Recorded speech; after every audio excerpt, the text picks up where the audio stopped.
Lesson 338. I am affected only by my thoughts.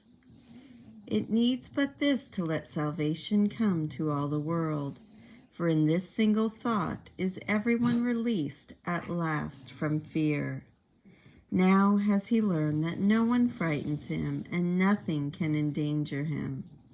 He has no enemies and he is safe from all external things. His thoughts can frighten him, but since these thoughts belong to him alone, he has the power to change them, and exchange each fear thought for a happy thought of love.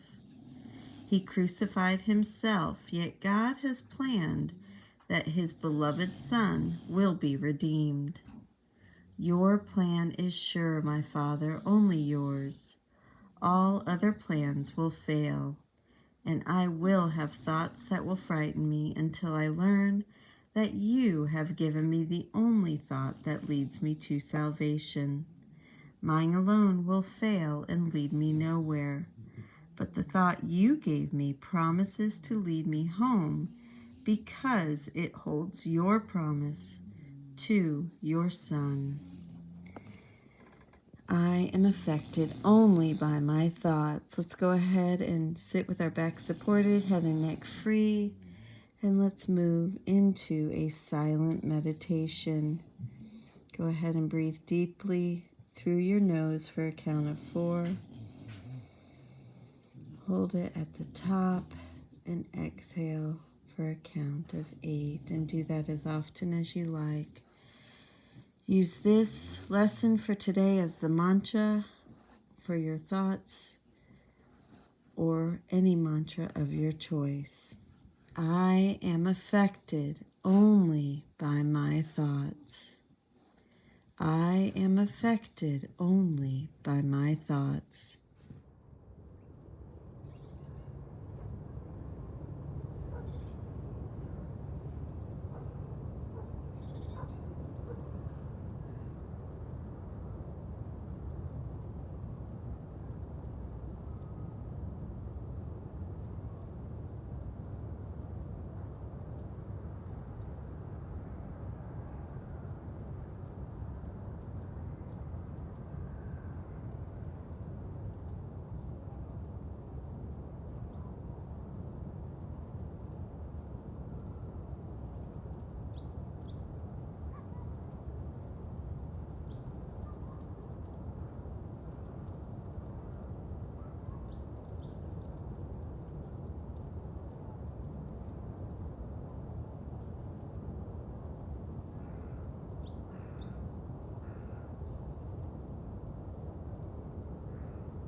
I am affected only by my thoughts.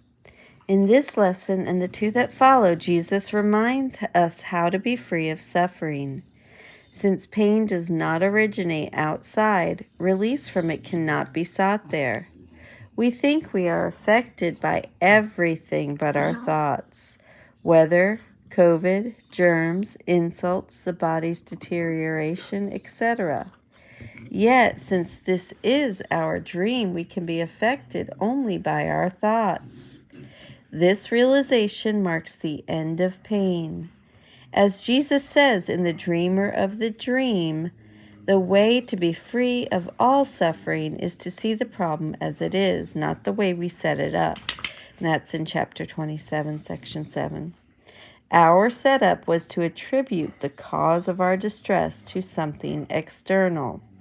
To see the problem as it is, however, is to accept the internal cause of suffering, the mind's decision for guilt and unforgiveness. God's plan is to return the problem to the mind because that is where it is undone. The world's plans, pandemic, religious, economic, political, and educational, are aimed at making the dream better. That is why they ultimately fail. The only plan that will work, the atonement, leads us outside the body and wrong mind to the decision maker where the dream began and where we choose to awaken from the dream. We humbly recognize that our plans to minimize pain and maximize pleasure will never work. In one way or another, that is everyone's plan when they awake each morning. How can I make myself feel better? We may get what we want during the day, but in the end, the pleasure or happiness will never last. God's plan of atonement is the only one that can fulfill His promise of eternal happiness for His Son. I am affected only by my thoughts. Thank you so much for joining with me. I love you, and I will see you tomorrow.